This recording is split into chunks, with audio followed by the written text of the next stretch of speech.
রিয়া, কই রিয়া, শোনো তো ভাইয়া, একটু এদিকে আসো।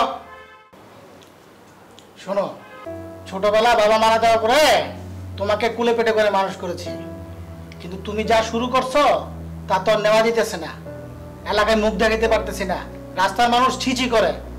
তুমি এক মদকুর মাতালের সঙ্গে প্রেম করো, যে ছেলেটা মদ খায়া মেয়ে নিয়ে পুলিশের কাছে ধরা খাইছে।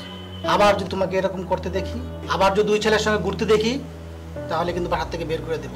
তোমাকে লাস্ট ওয়ার্নিং দিয়ে দিলাম। এসব ভালো না, এসব ছাড়ো, এসব ছাড়ো, এসব ভালো না। তৃতীয়বার যেন এগুলি না দেখি বাজে এক ছেলের চরিত্রহীনের সঙ্গে প্রেম করে। আবার এরকম দেখলে কিন্তু বাসার থেকে বের করে দেব। এরকম যেন না দেখি। ভালো হয়ে যাও, লাস্ট ওয়ার্নিং দিয়ে দিলাম, মনে থাকে যেন কথাটা।